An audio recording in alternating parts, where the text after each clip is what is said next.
வணக்கம் மக்களே, இன்னைக்கு நான் உங்களுக்காக தமிழ்ல சமீபத்தில் ரிலீஸ் ஆயிருக்கூடிய மிடில் கிளாஸ் இந்த படத்துடைய கதை தான் உங்களுக்காக கொண்டு வந்திருக்கேன். இந்த படத்தோட ஒன்லைன் என்னன்னா, படத்துல வர நம்ம ஹீரோ முனிஷ்காந்த் மாசம் 20,000 ரூபாய் சம்பளம் வாங்கிட்டு ஒரு சாதாரண மிடில் கிளாஸ் லைஃபை வாழ்ந்துட்டு இருக்காரு. ஆனா இவருடைய மனைவிக்கு சொந்தமா வீடு வாங்கணும், கார் வாங்கணும், பசங்களை கான்வென்ட்ல தான் படிக்க வைக்கணும், இப்படி பல ஆசையோட கடன் வாங்கி வாழ்க்கையை ஓட்டிட்டு இருக்கவங்க தான் ஹீரோடைய மனைவி. ஹீரோவை பொறுத்த வரைக்கும் சிட்டி லைஃபை விட்டுட்டு தன்னுடைய சொந்த ஊருக்கே போயிட்டு விவசாய நிலத்தை வாங்கி விவசாயம் பண்ணி வாழ்க்கையை ஓட்டணும்னு நினைக்கிறாரு. ஆனா இவருடைய ஒய்ஃப் சிட்டில தான் இருக்கணும், பசங்களுக்கு இங்க தான் நல்லா படிக்க வைக்கும் அப்படின்ற மாதிரி சென்னை சிட்டில ஒரு கஷ்டமான வாழ்க்கையை வாழ்ந்துட்டு இருக்காங்க. இப்படி ரொம்பவே போரிங்கான மிடில் கிளாஸ் லைஃபா போயிட்டு இருக்க நம்ம ஹீரோவுடைய லைஃப்ல ஒரு மிகப்பெரிய டர்னிங் பாயிண்ட் இறந்து போன அவங்க அப்பா மூலியமா கிடைக்குது. அது இவங்க லைஃபையே மொத்தமா மாத்தக்கூடிய ஒரு பயங்கரமான விஷயம் ஹீரோ கைக்கு கிடைக்குது. அப்படி அந்த விஷயம் என்ன, அதை நம்ம ஹீரோ தக்க வச்சுக்கிட்டாரா, ஹீரோவுடைய இந்த மிடில் கிளாஸ் லைஃப் மாறிச்சா, இது எல்லாத்தையும் நம்ம கொஞ்சம் கூட எதிர்பார்க்காத லெவல்ல பல திருப்பங்களோட சொன்ன படம் தான் இந்த மிடில் கிளாஸ். சரி வாங்க இப்ப இந்த படத்தோட முழு கதைக்குள்ள போறதுக்கு முன்னாடி நம்ம சேனலுக்கு நீங்க புதுசா வந்திருந்தீங்கன்னா மறக்காம நம்ம தமிழ் மணி தியேட்டரை சப்ஸ்கிரைப் பண்ணிக்கோங்க. அண்ட் உங்களுக்கு இந்த வீடியோ பிடிச்சிருந்துச்சுன்னா லைக், கமெண்ட், ஷேர். லைக் பண்ணும்போது கமெண்ட் செக்ஷன்ல ஹைப்ன்ற ஒரு ஆப்ஷன் வரும்,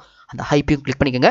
சரி வாங்க இப்போ நாம இந்த படத்துடைய முழு கதைக்குள்ள போவோம். படத்தோட ஓப்பனிங் சீன்லயே நம்ம ஹீரோ அவனுடைய கிராமத்து வயல்ல நிம்மதியா படுத்துட்டு இருக்க மாதிரி காட்டுறாங்க.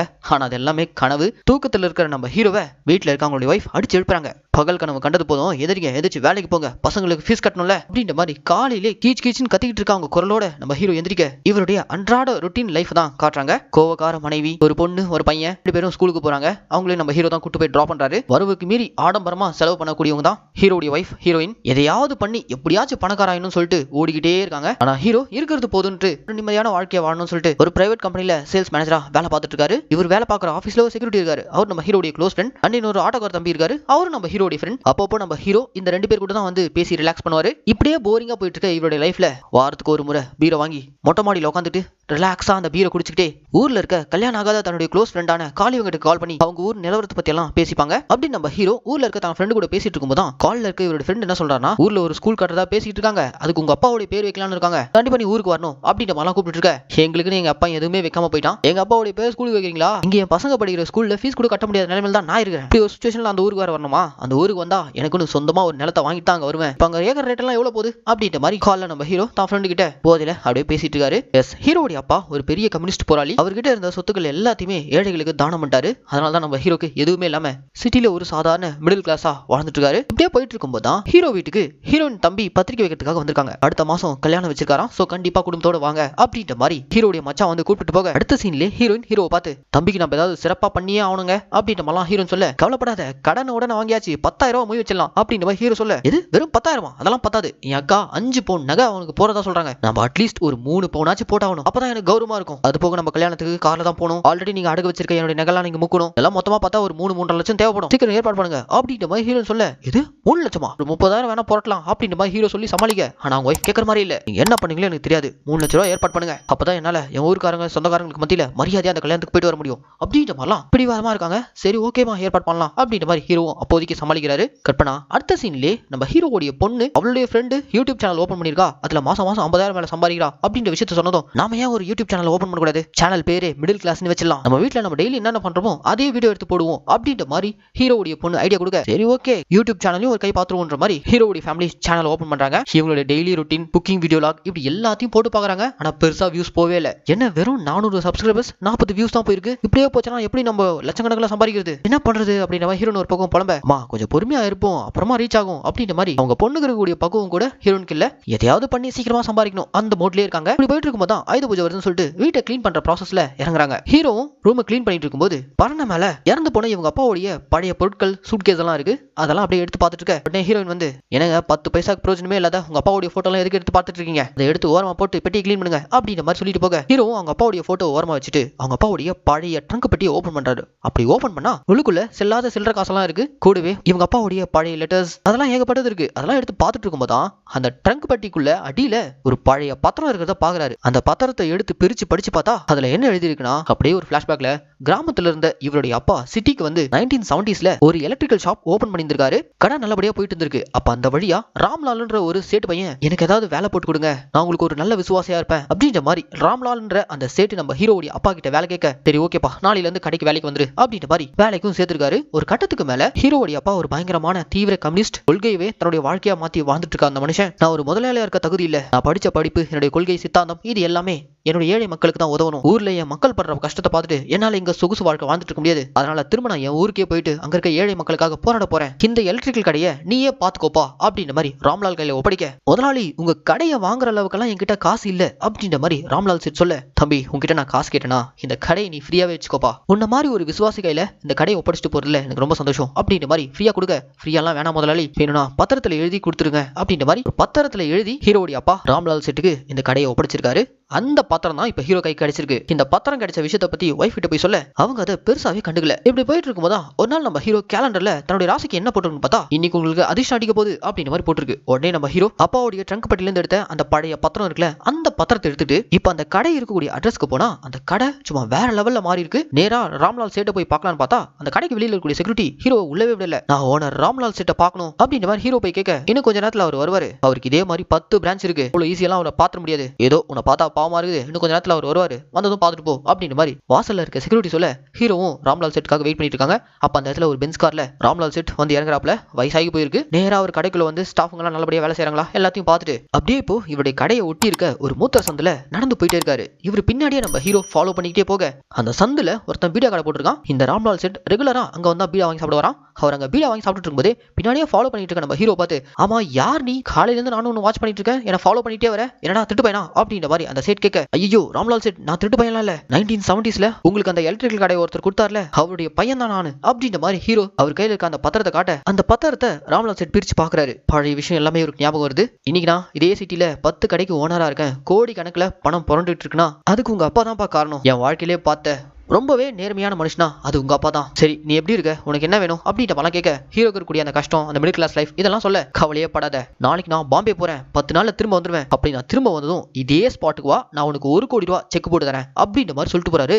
இது 1 கோடியா அப்படின்ற மாதிரி அந்த திகைப்போடவே நம்ம ஹீரோ வீட்டுக்கு வந்து தான் ஃபேமிலி கிட்ட சொல்ல, அவ்வளவுதாங்க இவங்க வைஃப் டோட்டல் சேஞ்ச் ஓவர். குப்பையில கடந்த இவங்க அப்பாவுடைய போட்டோவை கிளீனா தொடச்சி பூஜை பண்ணிருக்காங்க. நம்ம வாழ்க்கையே உங்க அப்பாவால மாற போகுது, இந்த 1 கோடி ரூபா வந்ததும் புதுசா நம்ம இடம் வாங்கணும், வீடு கட்டணும் அப்படின்ற மாதிரி ஒரு பெரிய லிஸ்டே போடுறாங்க. கொஞ்சம் இருமா, அந்த சேட் வரத்துக்கு ஒரு 10 நாள் ஆகும் அப்படின்ற மாதிரி ஹீரோ எவ்வளவு எடுத்து சொல்றாரு. ஆனா இவங்க வைஃப் கேட்கற மாதிரி இல்ல. அவ்வளவுதான், இதுக்கப்புறம் நம்ம கோடீஸ்வரங்க, இதுக்கேத்த மாதிரி நம்ம லைஃப் ஸ்டைலே மாத்தணும்ன்ற மாதிரி கந்து வட்டிக்கு கடன் வாங்கி பயங்கரமா செலவு பண்ண ஆரம்பிச்சாங்க. இந்த 10 நாள் கேப்ல கந்து வட்டிக்கு 5 லட்சம் ரூபாய் கடன் வாங்கி தடபுடலா ஃபேமிலியோட ஹீரோயின் அவங்க தம்பி வீட்டு கல்யாணத்துக்கு போறாங்க. அக்கா 5 பவுன் போட்டா இவங்க 6 பவுன் எல்லாருக்கும் புடவை வாங்கி கொடுக்குறது, இப்படி தடபுடலா கடன் வாங்கி செலவு பண்ணிடுறாங்க. ஹீரோக்கு இதுல சுத்தமா உடன்பாடே இல்ல. ஏதாவது கேட்டாலும் 10 நாள்ல 1 கோடி ரூபாய் அந்த சேட்டு தரேன்னு சொல்லிருக்காங்க, அதை வச்சு ஈஸியா அதெல்லாம் டேக்கிள் பண்ணிட்டு போயிட்டே இருக்கலாம் அப்படின்ற மாதிரி ஃபுல் ஃபயர் மோட்ல இவங்க வைஃப் அந்த 1 கோடி ரூபாய் வரப்போகுதுன்ற மாதிரி பயங்கர ஹாப்பி மோட்ல இருக்காங்க. இப்படி போயிட்டு இருக்கும்போது சரியா அந்த சேட் சொன்ன அந்த 10வது நாள் காலையிலே நம்ம ஹீரோயின் எழுப்பி, முதல்ல அந்த சேட் வர சொன்ன ஸ்பாட்டுக்கு போங்க அப்படின்ற மாதிரி அவசரமா எழுப்பி அனுப்ப, நம்ம ஹீரோவும் கரெக்டா டைமிங்க்கு அதே மூத்திர சந்த ஸ்பாட்டுக்கு தான் போயிருக்காரு. சேட்டும் அதே பீடா கடையில ஹீரோக்காக தான் வெயிட் பண்ணிட்டு இருக்காரு. 10 நாளுக்கு முன்னாடி சேட் என்ன சொன்னாரோ சொன்ன வாக்க காப்பாற்றுற விதமா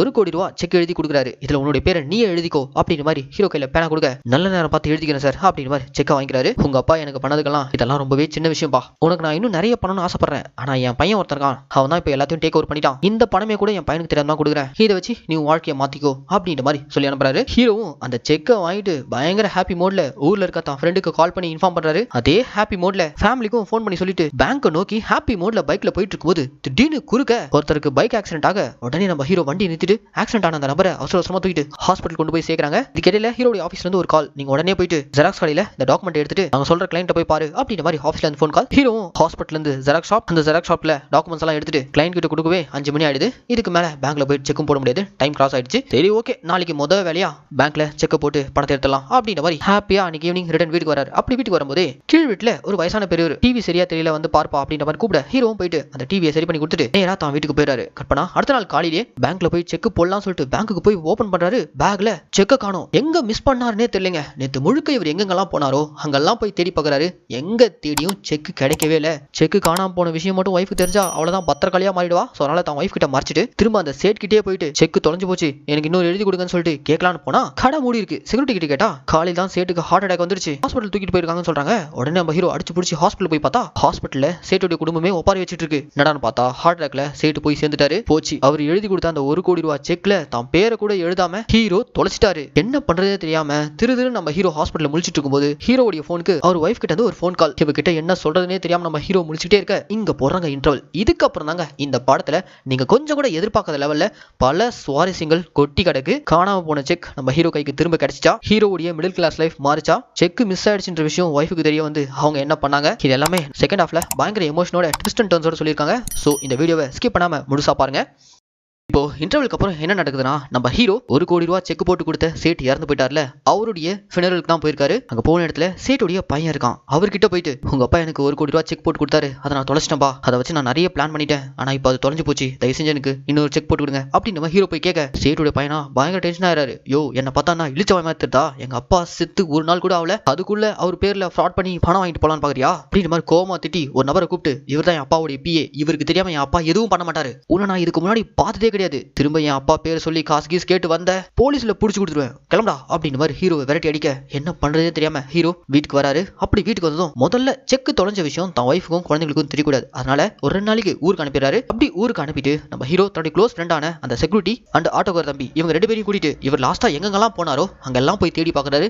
எங்க தேடியும் செக் கிடைக்கவே இல்லை. இவர் இப்படி லோனு செக் ஒரு பக்கம் தேடிட்டு இருக்காருல, இவர் இந்த மாதிரி செக்கை தொலைச்சிட்டாருன்ற விஷயம் பக்கத்து வீட்டு லேடி ஹீரோவுடைய ஒய்ஃபுக்கு கால் பண்ணி இன்ஃபார்ம் பண்ணிடுறாங்க. அவ்வளவுதாங்க, அடுத்த நிமிஷமே அவங்க ஒய்ஃப் செம்ம கோத்துல வீடு திரும்பியிருக்காங்க. அப்படி வீட்டுக்கு வந்ததும் ஹஸ்பண்டை கால் பண்ணி கூப்பிட்டு, செக் எங்க போச்சு, ஒரு சாதாரண பேப்பர் அதை கூட உன்னால ஒழுங்கா வச்சுக்க முடியாதா, சரி ஓகே செக் தொலைஞ்சு போச்சு, திரும்ப அவர்கிட்டே போயிட்டு செக்கை வாங்கலாம்ல அப்படின்ற மாதிரி ஹீரோன் கேட்க, வாங்கலாதாமா திரும்ப போனேன், ஆனா அந்த சேட் ஹார்ட் அட்டாக்ல இறந்துட்டாரு, அந்த செக்ல வேற என் பேரு கூட எழுதல அப்படின்ற மாதிரிலாம் ஹீரோ சொல்ல, அவ்வளவுதாங்க இதை கேட்டு அவங்க ஒய்ஃப் செம்ம கோவமாயிடுறாங்க. நீ எல்லாம் எதுக்குமே லாக்கில, உனக்கெல்லாம் எதுக்கு கல்யாணம் குழந்தை குட்டியெல்லாம், 1 கோடி ரூபா வந்ததும் வாழ்க்கையை மாத்திலான்னு நினைச்சா அதை போய் தொலைச்சிட்டு வந்திருக்கியே, இனி நீங்க இருக்க வேணாம், எங்களுக்கு தேவையில்ல, என் குழந்தைங்களை நானே பார்த்துப்பேன், நீ தயவு செஞ்சு போயிடு அப்படின்ற மாதிரி ஹீரோவை மோசமா தரக்குறவா திட்டி வீட்டை விட்டு விரட்டி அடிச்சிடறாங்க. எங்க போறதுனே தெரியாம நம்ம ஹீரோ தன்னுடைய செக்யூரிட்டி ஃப்ரெண்டு வீட்டுக்கே வந்துறாரு. பேரலா இந்த பக்கம் ஹீரோயின் ஆடம்பரமா கந்து வட்டி கடன் வாங்கி நிறைய செலவு பண்ணாங்களே, அந்த கடங்கார வேற வீட்டுக்கு வந்திருக்கான். உனக்கு இன்னும் 2 நாள் தான் டைம், வட்டியும் முதலுமா 6 லட்ச ரூபா, அதை செட்டில் பண்ற, அப்படி காசு கொடுக்கலனா உன்னை நான் என் கூட வசூல் கூட்டு போயிடுவேன் அப்படின்ற மாதிரி மிரட்டிட்டு போவேன். பாவம் ஹீரோனுக்கு என்ன பண்றதே தெரியல. அந்த இரவு நம்ம ஹீரோ இந்த ஒரு செக்னால தன்னோட லைஃபே தலைகீழ மாறி போச்சே அப்படின்ற மாதிரி பயங்கர எமோஷனல் இருக்க, எரியிற நெருப்புல மேல எண்ணெய் ஊத்துற விதமா யூடியூப்ல நம்ம ஹீரோ சம்பந்தப்பட்ட ஒரு வீடியோ வைரல் ஆயிட்டு இருக்கு. அது என்ன வீடியோன்னு சொல்லிட்டு ஹீரோடைய ஃப்ரெண்ட் எடுத்துட்டு வந்து காட்டுறாரு. அந்த வீடியோல ஹீரோடைய மனைவி இவங்க ஸ்டார்ட் பண்ண அந்த மிடில் கிளாஸ் சேனல் இருக்குல்ல, அந்த சேனல்ல ஹீரோவை மோசமா திட்டி ஒரு வீடியோ போட்டுருக்காங்க. நாங்க ஒரு சாதாரண மிடில் கிளாஸ் குடும்பங்க, எங்க வாழ்க்கையே மாத்திர அளவுக்கு 1 கோடி ரூபாய் செக் என் ஹஸ்பண்ட் கைக்கு வந்துச்சு, ஆனா அதை கூட அவரால் பொறுப்பா வச்சுக்க முடியல, அந்த செக்ல பேரு கூட எழுதாம எங்கேயோ தொலைச்சிட்டாரு, குடும்பத்தை நல்லபடியா பாத்துக்கிறோம் தான் ஆம்பளை, ஆனா என் புருஷன் எதுக்குமே லாக் இல்ல, அவெல்லாம் ஆம்பளே இல்ல அப்படி இப்படின்னு கண்ணா பின்னான்னு பயங்கர எமோஷனோட அந்த வீடியோ போட்டுருக்காங்க. அவ்வளவுதான், அந்த வீடியோ பார்த்து ஹீரோ மனசொடைஞ்சு போயிடுறாரு. கூட இருக்க 2 ஃப்ரெண்ட்ஸ் தான், கவலைப்படாத கண்டிப்பா அந்த செக்கை தேடி கண்டுபிடிச்சலாம், நாளைக்கு நம்ம ஒரு முக்கியமான இடத்துக்கு போலாம் அப்படின்ற மாதிரி ஹீரோடைய ஃப்ரெண்ட் நம்ம ஹீரோ கூட்டிட்டு ஒரு பிரைவேட் டிடெக்டிவ் ஆஃபீஸ் தான் போயிருக்காங்க. அந்த ஆஃபீஸ்ல டிடெக்டிவா யார் இருக்கானா, அது நம்ம ராதா ரவி தான். அவரும் அவரோட ஆஃபீஸை மொத்தமா காலி பண்ணிட்டு இருக்காரு. என்ன ஏதுன்னு கேட்டா, இன்னியோட நான் இந்த பிரைவேட் டிடெக்டிவ் ஆஃபீஸை மொத்தமா இழுத்து மூட போறேன் அப்படின்னு மாதிரி சொல்லிட்டு இருக்காரு. அவர்கிட்ட போய் நம்ம ஹீரோ செக் தொலைஞ்ச விஷயம், தான் லைஃப்ல நடந்துட்டு இருக்க விஷயம், இது எல்லாத்தையும் பயங்கர எமோஷனோட சொல்ல, அப்ப ஸ்பாட்ல ராதா ரவி, சரி ஓகே இதுதான் நான் எடுக்க போற கடைசி கேஸ், என்ன ஆனாலும் சரி இந்த கேஸ்ல நீங்க தொலைச்ச அந்த செக்கை நான் எப்படியும் கண்டுபிடிச்சு கொடுப்பேன், ஆனா அதுக்கு நீங்க கோஆபரேட் பண்ணணும் அப்படின்ற மாதிரி டோட்டலா ஒரு டிடெக்டிவா சேஞ்ச் ஓவர் ஆகி ஹீரோ கூட ராதா ரவி டிராவல் பண்ண ஆரம்பிக்கிறாரு. நம்ம ஹீரோ லாஸ்டா அந்த சேட்டு கிட்ட செக்கை வாங்கிட்டு அந்த டே முழுக்க எங்கெல்லாம் போனாரோ அங்கெல்லாம் தொடர்ந்து இவர் போய் தேட ஆரம்பிக்கிறாரு. ஒவ்வொரு இடமும் போய் பாக்குறாங்க. முதல்ல அந்த செக்கை வாங்கிட்டு போற வழியில ஆக்சிடென்ட் நடந்துச்சுல, அந்த ஆக்சிடென்ட் ஸ்பாட்டுக்கு போய் பாக்குறாரு. அங்க ஒரு ஓரமா ஒரு குப்பை பொறுக்கி இருக்காரு. அவருடைய பேக் எல்லாம் செக் பண்ணி பாக்குறாங்க. ஆனா அதுக்குள்ள வெறும் குப்பைகள் தான் இருக்கே தவிர செக் இல்ல. அந்த குப்பை பொறுக்கிற கிட்ட போய் விசாரிக்கும் போது அன்னைக்கு நடந்த ஆக்சிடென்ட், அதுக்கு காரணமே பக்கத்துல ஒரு பஞ்சர் கடைக்காரன், அவன் அந்த வழியா போற வண்டிகள் வேணும்னே ஆக்சிடென்ட் ஆகிறதுக்காக ஆணியை போடுவான். அந்த ஆணியை கூட இந்த குப்பை பொறுக்கி தான் அப்பப்போ மேக்னெட் வச்சு எடுத்துட்டு வரான். அதெல்லாம் அப்படியே விசாரிச்சுக்கிட்டே இந்த ஸ்பாட்ல செக் கிடைக்குதான்னு சொல்லிட்டு தேடி பாக்குறாங்க. ஆனா எங்க தேடியும் செக் கிடைக்கவே இல்லை. ஆக்சிடென்ட்க்கு அப்புறம் ஆக்சிடென்ட் ஆன அந்த நபரை தூக்கிட்டு நம்ம ஹீரோ தான ஹாஸ்பிட்டல் கொண்டு போய் சேர்த்திருப்பாரு. அந்த ஹாஸ்பிட்டலுக்கு போய் பாக்குறாங்க. அங்க இருக்கக்கூடிய சிசிடிவி ஃபுட்டேஜ் அதெல்லாம் செக் பண்ணி பார்க்கும்போது ஹீரோவுடைய பேக்ல இருந்த செக்கை யாருமே எடுக்கல. அதுக்கப்புறம் ஆஃபீஸ் வேலையா நம்ம ஹீரோ ஜெராக்ஸ் கடைக்கு போயிருப்பாரு. அங்க இருந்து கிளையண்ட்டை மீட் பண்றதுக்காக அவங்க ஆஃபீஸ்க்கு போயிருப்பாங்க. இப்படி எல்லா ஸ்பாட்டுக்கும் ராதா ரவி போயிட்டு ஒரு டிடெக்டிவ் ஏஜென்ட்டா காணாம போன அந்த செக்கை தான் தேடிட்டு இருக்காங்க. ஆனா எங்க தேடியுமே கடைசி வரைக்கும் இவங்களால அதை கண்டே பிடிக்க முடியல. அன்னைக்கு ஈவினிங் போல ராதா ரவி நம்ம ஹீரோ கூப்பிட்டு, நம்ம லைஃப்ல இப்படி ஒரு சிச்சுவேஷன் கண்டிப்பா வரும், நமக்கு ரொம்ப தேவையான பொருள் இப்படிதான் எங்கேயாச்சும் மிஸ் பண்ணிடுவோம், ஆனா அது நம்ம எதிர்பார்க்காத நேரத்துல அது நம்ம கை கிடைக்கும், உன்னுடைய செக்கும் இந்த மாதிரி தான் எங்கேயோ போய் மாட்டிட்டு இருக்கு, கவலையப்படாத, அதை நம்ம கண்டிப்பா கண்டுபிடிச்சிருவோம், அதுக்கு முன்னாடி நான் சொல்ற சைக்காட்டிஸ்ட போய் பாரு, அவங்க கண்டிப்பா உன் ஆள் மனசுக்குள்ள இருக்க விஷயத்தை தோண்டி எடுப்பாங்க அப்படின்ற மாதிரி ராதா ரவி ஹீரோவை ஒரு சைக்காட்டிஸ்ட் கிட்ட ரெக்கமெண்ட் பண்ண, ஹீரோவும் அந்த சைக்காட்டிஸ்ட பாக்கிறதுக்காக போயிருக்காங்க. அவங்க நம்ம ஹீரோவை கொஞ்சம் கொஞ்சமா ஆள் மனசுக்குள்ள மைண்ட் ரீட் பண்ண ஆரம்பிக்கிறாங்க. அப்படி ரீட் பண்ணும்போது வாச்சு அந்த செக்கை இவர் எங்க தவறு விட்டுருக்காருன்னு கண்டுபிடிச்சலான்னு பார்த்தா அவர் எல்லா பக்கமும் இந்த செக்கை அவர் மிஸ் பண்ண மாதிரி தான் அவருக்குள்ளே அவர் இமேஜின் பண்ணிட்டு இருக்காரு. நீங்க ஒரு மாதிரி பதட்டமா இருக்கீங்க, ரிலாக்ஸே இல்ல, நீங்க முதல்ல உங்க மனசை நிதானப்படுத்தணும், ரிலாக்ஸேஷனுக்காக நீங்க என்னெல்லாம் பண்ணுவீங்களோ அதெல்லாம் முதல்ல போய் பண்ணுங்க அப்படின்ற மாதிரி இந்த சைக்காட்டிஸ்ட் சொல்லி அனுப்ப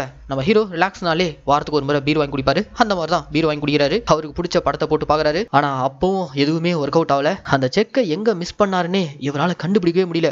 ஒரு மாதிரி கடுப்புல போயிட்டு ஒரு பார்க்ல உட்காந்துட்டு இருக்காரு. அப்ப அந்த பார்க்ல ஒரு நபர் காகங்களுக்கு மிச்சர் போட்டு போறத பாக்குறாரு. அந்த மிச்சரை வானத்துல இருந்து நிறைய காகங்கள் வந்து சாப்பிட்டுட்டு போறத ஹீரோ பாத்துட்டு இருக்காரு. இதை பார்க்கும்போது நம்ம ஹீரோக்கு தான் அப்பாவோட ஞாபகம் வந்துருது. இவங்க அப்பாவும் இதே மாதிரி தான் தான் கிட்ட இருக்கிறத எல்லாத்தையும் பகிர்ந்து கொடுக்கணும் தான் நினைப்பாரே தவிர எல்லாத்தையும் தானே வச்சுக்கணும்ன்ற ஒரு எண்ணம் அவங்க அப்பாவுக்கு இருந்ததே கிடையாது. ஆனா ஒரு நாள் கூட அப்பாவுடைய கொள்கையை நம்மளால புரிஞ்சுக்கவே முடியலன்ற மாதிரி ஹீரோ தான் அப்பாவை நினைச்சு ஃபீலிங்ல உட்காந்துட்டு இருக்கும்போது டிடெக்டிவ் ராதாரவி கிட்ட இருந்து நம்ம ஹீரோக்கு ஒரு ஃபோன் கால். இந்த ஃபோன் கால்ல ராதாரவி என்ன சொல்றாருன்னா, நீங்க சேட் கிட்ட இருந்து செக்கை வாங்கிட்டு அன்னைக்கு முழுக்க என்னென்னலாம் பண்ணீங்களோ அது எல்லாத்தையுமே ரீக்ரியேட் பண்ணி வீடியோ எடுத்து எனக்கு அனுப்புங்க அப்படின்ற மாதிரி கேட்கிறாரு. இதை பண்ணா போய் செக் கிடைச்சிருமா அப்படின்ற மாதிரி நம்ம ஹீரோ அப்போதைக்கு அலட்சியமா இருந்தாலும் சடனா நம்ம ஹீரோவுடைய போனுக்கு அவங்க பொண்ணு கிட்ட இருந்து ஒரு ஃபோன் கால். போன்ல இவங்க பொண்ணு அழுதுகிட்டே, அப்பா நீங்க எங்க தான்ப்பா போயிருக்கீங்க, தயவு செஞ்சு திரும்ப வீட்டுக்கு வாங்கப்பா, வீட்டுல ஒரே பிரச்சனையா இருக்கு, கடங்காரங்க வீட்டு வாசல்ல உட்காந்துட்டு அம்மாவை டார்ச்சர் பண்றாங்க, ப்ளீஸ் பா வீட்டுக்கு வாப்பா அப்படின்ற மாதிரி அழுதுட்டே கூப்பிட போன் கால் இருக்கு. அவங்க பொண்ணுக்கு ஆறுதல் சொல்றாரு, கவலைப்படாதமா எல்லா பிரச்சனையும் சால்வ் ஆயிடும் அப்படின்ற மாதிரி அவங்க பொண்ணுக்கு ஆறுதல் சொல்லிட்டு தன்னுடைய க்ளோஸ் ஃப்ரெண்ட்ஸான அந்த ஆட்டோகார் தம்பி அண்ட் செக்யூரிட்டி இவங்க ரெண்டு பேரையும் கூப்பிட்டு டிடெக்டிவ் கால் பண்ணி அன்னைக்கு நடந்தது எல்லாத்தையுமே ரீக்ரியேட் பண்ணி வீடியோ எடுத்து அனுப்ப சொல்லிருக்காரு. அதை பண்ணுவோம், ஏதாவது வழி கிடைக்குதான்னு பாப்போன்ற மாதிரி ஹீரோ செக்கை வாங்கிட்டு என்னென்னலாம் பண்ணாரோ அது எல்லாத்தையுமே கம்ப்ளீட்டா ஒரு வீடியோவா ரெக்கார்ட் பண்ணி அதை இப்போ டிடெக்டிவ்க்கு அனுப்பியிருக்காங்க. டிடெக்டிவும் அந்த வீடியோவை எடுத்து ஓபன் பண்ணி பாக்குறாரு. கூடவே சைக்காட்டிஸ்டும் இருக்காங்க. அந்த சைக்காட்டிஸ்ட் லேடி வேற யாரும் இல்ல, டிடெக்டிவோட மனைவி. ரெண்டு பேரும் நம்ம ஹீரோவோட வீடியோ தான் பார்த்துட்டு இருக்காங்க. அந்த வீடியோ முழுக்கவே நம்ம ஹீரோ அவருக்கு ஒரு பழக்கம் இருக்கு. அது என்னன்னா, ஒவ்வொரு முறையும் எந்த பொருளா இருந்தாலும் தன்னுடைய வண்டி டேங்க் கவர்ல தான் வைக்கிறாரு. ஒரு வேலை ஒரு செக்கை வாங்கி டேங்க் கவர்ல கூட வச்சிருக்கனால சோ இந்த விஷயத்தை டிடெக்டிவ் ஹீரோக்கு ஃபோன் பண்ணி சொல்ல, அட ஆமா அன்னைக்கு நான் செக்கை வாங்கிட்டு ஃபோன் பேசிட்டு என் வண்டி டேங்க்ல தான் வச்சிருக்கேன் அப்படின்ற மாதிரி உடனே குடுகுன்னு ஓடி போயிட்டு வண்டி டேங்க் கவர் ஓபன் பண்ணி பார்த்தா உள்ள செக்கை காணோம். இல்லையே டேங்க் கவர்ல தானே வச்சேன் அப்படின்ற மாதிரி ஹீரோ திரும்பவும் அந்த விஷயத்தை யோசிச்சு பாக்குறாரு. அப்படி யோசிச்சு பார்க்கும்போது தான் இவருடைய வண்டி மாதிரியே பக்கத்துல இன்னொரு வண்டி இருக்கு. தன்னுடைய வண்டி நினைச்சு அவசரத்துல அந்த வண்டியோட டேங்க் கவர்ல செக்கை வச்சிட்டு இருக்காரு. சரி ஓகே, அந்த வண்டியோட நம்பர் மட்டும் நம்ம பிடிச்சிட்டா ஆள் யாருன்னு கண்டுபிடிச்சலாம் அப்படின்ற மாதிரி சிசிடிவி ஃபுட்டேஜ் செக் பண்ணா குறிப்பா இவர் செக் வச்ச அந்த வண்டியோட நம்பர் பிளேட் மறையிற மாதிரி ஒரு கவர் அதுல கவர் ஆயிருக்கு. ஒரு வயசான நபர் செக் இருக்கக்கூடிய அந்த வண்டியை அங்கிருந்து எடுத்துட்டு போற மாதிரி அந்த சிசிடிவி ஃபுட்டேஜ்ல ரெக்கார்ட் ஆயிருக்கு. பல லட்சம் பேர் இருக்கக்கூடிய இந்த சென்னை சிட்டில அந்த வண்டி வச்சிருக்கக்கூடிய நபர் யாரு எப்படி கண்டுபிடிக்கிறது? அவ்வளவுதான் போச்சு, செக்க நம்மளால கண்டே பிடிக்க முடியாது அப்படின்ற மாதிரி நம்ம ஹீரோ சுத்தமா ஹோப் இழந்து இருக்கும்போது தான் ஹீரோ வேலை செய்யற ஆபீஸ்ல இருந்து ஒரு ஃபோன் கால். உங்களை பார்க்கறதுக்காக ஒருத்தவங்க வந்திருக்காங்கன்னு சொல்லிட்டு ஹீரோ வேக வேகமா ஆபீஸ் போனா இவர் செக்க வச்ச அந்த வண்டியை ஒரு வயசான பெரியவர் ஓட்டிட்டு போனார்ல, அவர் தாங்க ஹீரோ தேடி இந்த ஆஃபீஸ்க்கு வந்திருக்காரு. எஸ், அந்த செக்கை நம்ம ஹீரோ கையில கொடுக்கறதுக்காக தான் வந்திருக்காரு. உடனே நம்ம ஹீரோ அந்த பெரியவர்கிட்ட தேங்க் பண்ண, நன்றி எல்லாம் எனக்கு சொல்லாதீங்கப்பா, என் பேத்திக்கு சொல்லுங்க அப்படின்ற மாதிரி ஆட்டோல இருந்து ஒரு மாற்றுத்திறனாளி பொண்ணை கூட்டு வராங்க. ஆரம்பத்திலேயே இவங்க கைக்கு அவங்க தாத்தாவுடைய வண்டியில இருந்து அந்த செக் கவர் கிடைச்சிருக்கு. ஆனா அந்த செக்ல பேர் இல்ல, எதுவுமே இல்ல. யார் இதை தொலைச்சிருப்பாங்கன்னு தெரியாம வச்சிட்டு இருக்கும்போது தான் யூடியூப்ல ஹீரோயின் போட்ட அந்த வீடியோல நம்ம ஹீரோ செக் தொலைச்ச விஷயம் இது எல்லாத்தையும் அவங்க கோவமா திட்டி போட்டுருப்பாங்களே, அந்த வீடியோவை இந்த மாற்றுத்திறனாளி பொண்ணு பாத்துருக்காங்க. அதுக்கப்புறம் தான் அந்த செக்கை கொண்டு வந்து நம்ம ஹீரோ கையில கொடுக்குறாங்க. ஒரு வழியா கடைசியா நம்ம ஹீரோக்கு அந்த செக்கும் கிடைக்குது. செக்கை வாங்கிட்டு பேங்க்ல போலான்னு பார்த்தா பேங்க் மேனேஜருக்கு சந்தேகம். சோ அதனால சேட் கொடுத்த அந்த செக்கை வெரிஃபை பண்ற விதமா இறந்து போன சேட்டுடைய பையனுக்கு கால் பண்ணா அவர் எடுத்ததும் ஃபோன் கால்ல ஃப்ராட்னு சொல்லிடுறாரு. போச்சு, அவ்வளவுதான், ஹீரோ கைக்கு காசு வர போறதுன்னு நினைச்சா அப்ப சேட்டுடைய மனைவி, அதாவது சேட்டு பையனுடைய அம்மா வந்து, உங்க அப்பா சாகிறதுக்கு முன்னாடி நைட் ரொம்ப சந்தோஷமா இருந்தாருப்பா, என்ன ஏதுன்னு கேட்டா அவருடைய பழைய முதலாளி, நாம இன்னைக்கு வாழ்ந்துட்டு இருக்க இந்த வாழ்க்கைக்கெல்லாம் மூல காரணமா இருந்த அந்த முதலாளியோட பையன் கார்ல் மார்க்ஸுக்கு 1 கோடி ரூபாய் செக் எழுதி கொடுத்ததா சொன்னாரு அப்படின்ற மாதிரி இவங்க அம்மா சொல்ல, இதை கேட்டதும் சேட்டுடைய பையனே பேங்க் ஆபீசர்ஸ் கிட்ட அந்த செக் எங்க அப்பா கொடுத்ததான், நீங்க அவங்களுக்கு கேஷ் கொடுத்து அனுப்புங்க அப்படின்ற மாதிரி கன்ஃபார்ம் பண்ண, அவ்வளவுதாங்க அந்த 1 கோடி ரூபாய் பணம் நம்ம ஹீரோ கைக்கு கேஷாவே கிடைக்குது. அதை எடுத்துட்டு நேரா வீட்டுக்கு போகாம நம்ம ஹீரோ தன்னுடைய 2 ஃப்ரெண்ட்ஸையும் கூட்டிட்டு மனசு எப்பெல்லாம் கஷ்டமா இருக்கோ அப்பெல்லாம் ஒரு பார்க்கு போவார்ல, அந்த பார்க்கு கூட்டு வந்திருக்காரு. யோ, வீட்டுக்கு போய் பிரச்சனையை சால்வ் பண்ணாம எதுக்கே பார்க் கூட்டு வந்திருக்க அப்படின்ற மாதிரி ஹீரோட ஃப்ரெண்ட்ஸ் கேட்க, இந்த 1 கோடி ரூபாய் பணம் என் கைக்கு திரும்ப வந்துருச்சு, ஆனா என்னால நிம்மதியா இருக்க முடியல, இந்த பணமே என் அப்பா மூலியமா தான் வந்துச்சு, என் அப்பாவுடைய கொள்கையை ஒண்ணு கூட நான் ஃபாலோ பண்ணதே இல்ல, அவர் மூலியமா வந்த இந்த பணத்தை வச்சுட்டு அவருடைய கொள்கையும் சித்தாந்தத்தையும் நான் ஃபாலோ பண்ணலாம்னு இருக்கேன், இந்த பணத்தை வச்சு என்ன மாதிரியே கஷ்டப்படுற என் கூடவே இருக்கிறவங்களுக்கும் பிரிச்சு கொடுக்கலாம்னு இருக்கேன் அப்படின்ற மாதிரி கூடவே இருந்த நம்ம ஹீரோடைய க்ளோஸ் ஃப்ரெண்ட்ஸான ஆட்டோகார் தம்பிக்கு அந்த ஆட்டோவை சொந்தமா வாங்குறதுக்காக கொஞ்சம் கேஷ் கொடுக்குறாரு. அண்ட் செக்யூரிட்டி அண்ணனுக்கும் சொந்தமா கடை வைக்கிறதுக்காக காசு கொடுக்குறாரு. இப்படி கூட இருக்கவங்களுக்குலாம் காசு கொஞ்சம் பிரிச்சு கொடுத்துட்டு 1 கோடி ரூபாய் மீதி இருக்கிற 80 லட்சத்தை எடுத்துட்டு வீட்டுல இருக்க தன் வைஃப் கையில கொடுத்து, கவலைப்படாத, இதுல இருந்த பணத்தை வச்சு கடன் எல்லாம் செட்டில் பண்ணிட்டேன், மீதி இருக்க பணத்தை வச்சு ஆசைப்பட்டபடி நீ என்ன வேணா பண்ணிக்கோ அப்படின்ற மாதிரி கொடுக்க, அந்த இடத்துல ஹீரோடைய வைஃப் பயங்கர எமோஷனோட, இல்லைங்க இந்த பணத்தை வச்சு நீங்க ஆசைப்பட்டபடி நம்ம ஊர்ல நமக்குன்னு ஒரு சொந்தமான நிலம் வாங்கி விவசாயம் பண்ணலாம், நம்ம குழந்தைங்களை அங்கேயே ஒரு நல்ல ஸ்கூல்ல படிக்க வைக்கலாம் அப்படின்ற மாதிரி டோட்டலா அவங்களும் சேஞ்ச் ஓவர் ஆயிட்டாங்க. கடைசியா நம்ம ஹீரோ அவன் ஆசைப்பட்டபடி அவங்க அப்பா வாழ்ந்த அதே சொந்த ஊர்ல பம்ப் செட்டு நிலத்தோட சொந்தமா ஒரு விவசாய பூமியை வாங்கி விவசாயம் பண்ணி சந்தோஷமா வாழ்ந்துட்டு இருக்க மாதிரியும் ஓப்பனிங்ல அவர் கண்ட கனவு நினைவாயிடுச்சுன்ற மாதிரி இந்த படத்தை முடிக்கிறாங்க. ஏன் மக்களே, இந்த படத்துக்கு நான் கொடுத்த வாய்ஸ் ஓவர் கண்டிப்பா உங்களுக்கு பிடிச்சிருக்கும் நான் நம்புறேன். இதே மாதிரி தொடர்ந்து நம்ம மினி தியேட்டர்ல ரிலீஸ் ஆகக்கூடிய படங்கள் எல்லாம் நீங்க பார்க்கணும்னு ஆசைப்பட்டீங்கன்னா மறக்காம நம்ம தமிழ் மினி தியேட்டரை சப்ஸ்கிரைப் பண்ணிக்கோங்க. அண்ட் உங்களுக்கு இந்த வீடியோ பிடிச்சிருந்துச்சுன்னா அந்த லைக் கமெண்ட் ஷேர் இதெல்லாம் மறக்காம பண்ணிடுங்க. இதே மாதிரி ஒரு சூப்பரான தரமான படத்தோட நான் உங்களை நாளைக்கு சந்திக்கிறேன். டாடா பாய்.